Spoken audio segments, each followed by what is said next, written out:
So you got your first jumping spider. So what do you do now? I get this question all the time from first-time spider parents, and we're going to talk through it.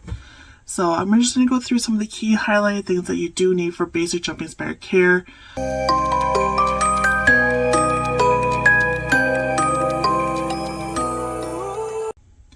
So for those that don't know, I do vend over at some local exotic pet animal expos. So mainly in the Midwest, mainly in Illinois, but we have been started to venturing out a little bit further, and I have jumpers that I sell. And I do want to make sure that usually with any new jumping spider parent that they do have the information that they need to kind of help get them started on their way. So first item that you want to make sure that you have is a proper enclosure. So jumping spiders are arboreal species. They will stay mainly at the top of their enclosure, and they'll make what's called a hammock at the top. So a hammock is what looks like their little their web nest that they'll hang out a lot. This is where they will sleep. This is also where they will molt. So you want to make sure that you have an enclosure that is either front opening, so that way it has like a door in the front, or it is bottom opening, so the bottom comes off at the on the bottom. And then you also want to make sure, or you end up having one that is top opening, but that has enough of space at the top that it has space for like the hide and an area for your jumper to have their hammock at. So you just want to make sure that with the top opening, there's enough space that's not going to damage the hammock. My favorite enclosure that I like to use is the Tarantula Cribs Treehouse Switch. So this is an enclosure that has both the front opening door, but then also has a top that has enough space at the top for me to place a hide at the top, and gives enough room for that jumping spider to make a hammock and live. I also really like some DIY type enclosures. So these are ones that I've made out of what's called like an hammock box. They are acrylic boxes that I buy in bulk, and I drill holes into them so that way I can provide ventilation for the jumping spiders. That is another thing you also want to make sure you have, is that your enclosures have cross ventilation. So that's making sure you have holes on one side and on the other, so that way it has cross ventilation for the airflow to go through. While your enclosure needs to be able to hold the humidity from misting the enclosure, it does need to be able to have some air movement going through, so that way it prevents any molding. So that's why really cross ventilation is very important. Typical sizes for enclosures really depends on the size of the spider or even the species. So for smaller jumpers or for slings or juveniles, you can use a 4x4x4 enclosure. For larger, more mature jumpers, you can use a 4x4x8 or a 6x6x9. They really maintain most of their lives up at the top of the enclosure. They'll roam around, but they really like height. So that is really important to make sure you have for your enclosure. Main thing is also that no matter the size that you have for the enclosure, that they're able to see their food and that they are able to get their food. If they're not able to do that, they're not going to thrive. So that's really why the sizes that a lot of us keep at, that is kind of keeping in mind that your spider is able to see their food and eat. Another thing you want to make sure is that the holes for the ventilation aren't too big. So that has the risk that if they are too big, your spider will escape. So I do say that if they do happen to escape, don't worry, they don't go far.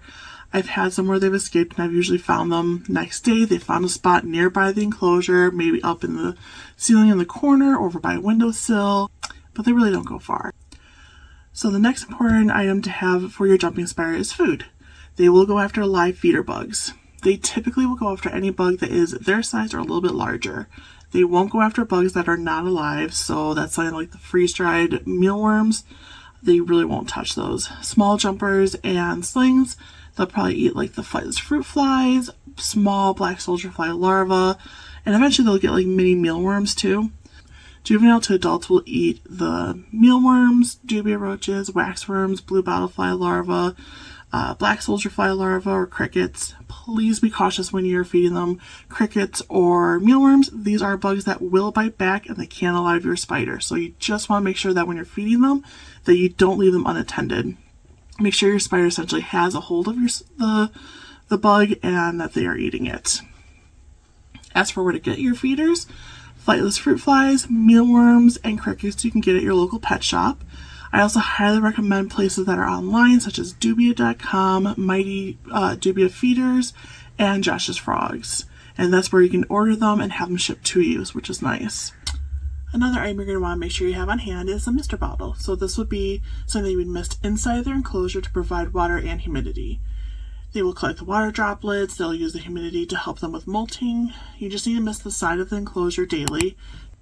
You don't need to oversaturate it, unless if you have a species that requires high humidity like a Hylas diardi. So you'll want to make sure that the mister bottle that you have is a fine mister bottle. So this has the smaller water droplets. They don't need a water dish. So they have book lungs underneath them. This is a risk of them drowning in a water dish, so that's why usually most of us just mist the inside of their enclosure for them. Another great tool to have on hand would be a soft brush. So this would be like a soft paintbrush that you would utilize for crafts. You would use this instead to be able to scoot along your spider. So if you need to rehouse it, or if you wanted to guide it out to be able to handle it, this is a nicer way of being able to do that. That's not going to intimidate them too much. And the soft bristles on the brush isn't something that's going to harm them. It's just going to cause them to move a little bit further. So it is a nice tool to have, not something that's required, but it is nice to have. Lighting for your jumping spider is another key element to have. So they follow our typical day-night schedule.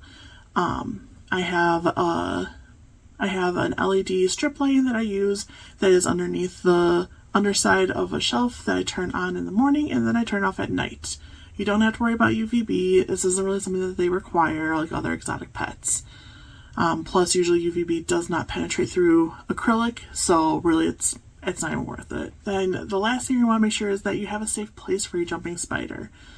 So you want to make sure that the place you end up putting it is not somewhere where there is direct sunlight. While they do require the lighting, if it's by a window, essentially the direct lighting will end up unaliving your spider. So it ends up basically kind of creating like a hot box and it will cook your spider. So you really just avoid direct lighting. I have all mine on a bookshelf with just that simple LED strip light. If you do put them by a window, just make sure it's indirect lighting and not the direct light. You also want to make sure that you don't have it in an area that is accessible by other pets, such as maybe cats. I've seen other groups and whatnot that people have had their cats knock over enclosures. When stuff like this happens, decor gets moved around in the enclosure and there is a very high risk of it squishing and unaliving your spider. So you just want to make sure it's in a safe spot. You just want to make sure you have a designated safe zone for your enclosures.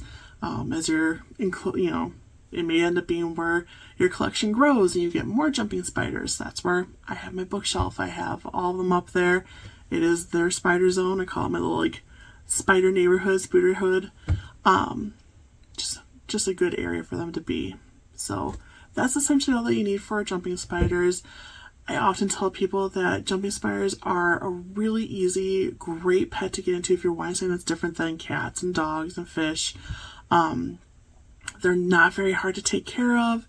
Yes, they're not the most typical, so you do have to do your research. This is why YouTube is good. There are other people that have given out care guides. Join Facebook groups. Just learn more about them, but they're really not difficult to take care of. They're fun to watch. They're very unique creatures to observe. A lot of personality in these small little guys, and they're fun. I tell a lot of people that before I got into jumping spiders, I was terrified of spiders. I ended up getting my first spider and fell in love and have just kind of kept on growing in the hobby, and I don't regret it at all. It's opened up my eyes to the creatures that are not, it's definitely opened up my eyes to creatures that are unappreciated. Most people don't like spiders, so this really kind of helps to showcase something that is unique. I hope this really helps you guys. Keep an eye out on my YouTube. I plan on posting more videos for care guides and other how-tos for jumping spiders.